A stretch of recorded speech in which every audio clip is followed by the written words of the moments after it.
This building, it has a great history of community service.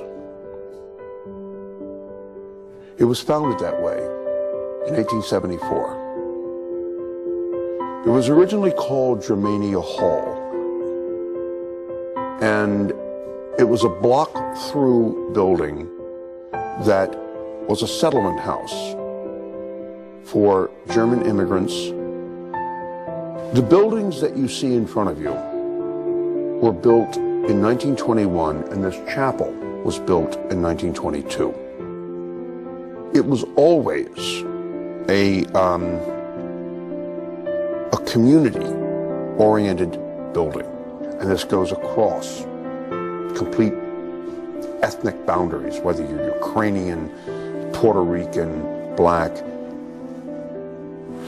People from around this neighborhood remember this building with deep affection. Everybody was of equal importance, no matter what their race or religion was. We had Italian kids, some Polish, some German. There was a synagogue around here that used the chapel every year for Passover service.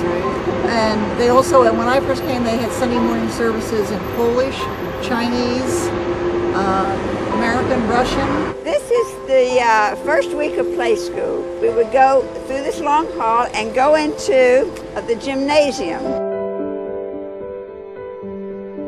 These basketball hoops have been here since the 40s. This has been, or let me put it this way, was a vibrant center, and it was the largest center of community activity in the Lower East Side.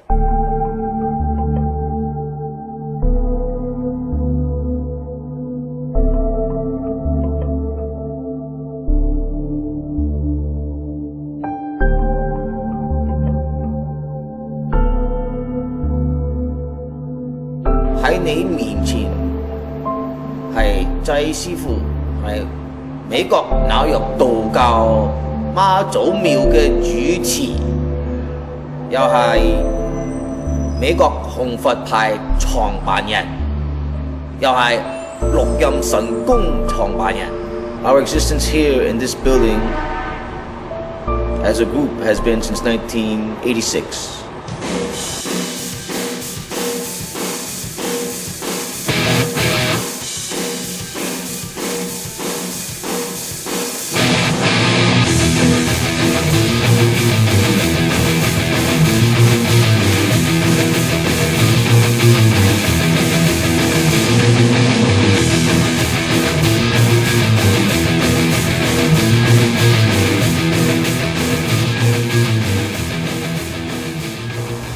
Been holding classes, chiefly in Southern Shaolin, Hong Fat Kung Fu, traditional that is, and also holding worshiping services for the various Taoist deities and Buddhas.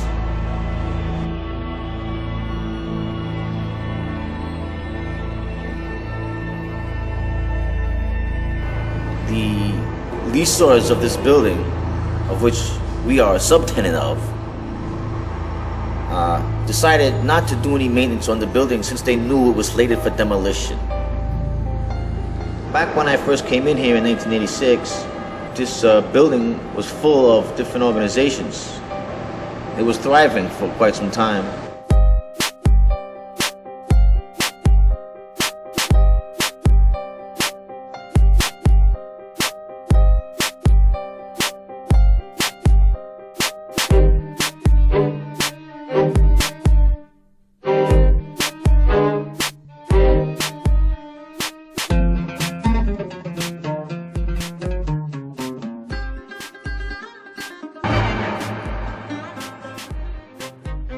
"14 years later, the building has become greatly deteriorated, and besides that, the city has sold it to a private developer, and now the demolition is quite imminent."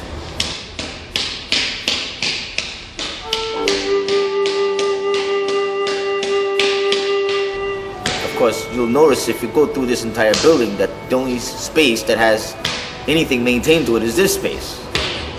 You look at the rest of the building, it looks like hell because, well, that's not the space which I'm occupying, so I can't be responsible for the entire building.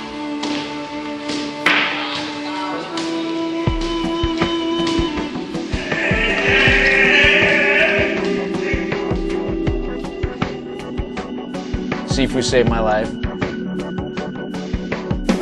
Met my wife here. We have 2 children.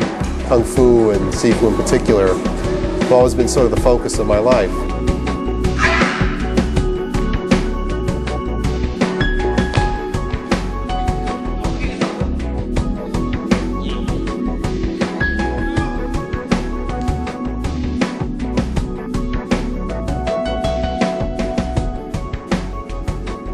What I value most about Sifu's leadership is that he's open to all takers. If you talk to people in the school, you'll find that every single person, every single one of us has been saved here one way or another.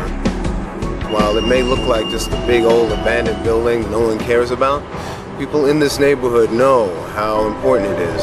Every race, color, and religion came through these doors and it bettered their lives in all ways. In all ways. When I was married in 1966, I left my parents' home going through the front doors at 9 Second Avenue. I lived at the Church of All Nations from 1942 to 1966, a lifetime. My father worked as assistant director there. There were apartments on the 3rd floor. We had one of the apartments. 3 of us lived there, my mom, my dad, and myself. Roy Rogers, Joe Julia, Gloria, and myself. He said he would donate a room, and Miss Burdick and my dad said, it'll be the Roy Rogers room. Oh my God. Oh my God. That's Rocky Graziano. Rocky Graziano. Sugar Ray Robinson.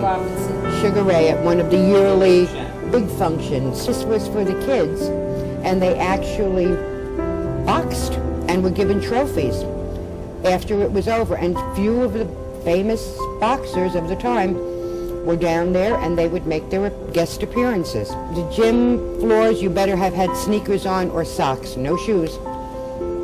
Before we went into the pool, you showered, that you had to make sure you were clean. I learned how to swim in there. Well, we all learned how to swim there. They taught us how to swim. You had to be clean or you didn't get in the pool. Olympic-sized pool.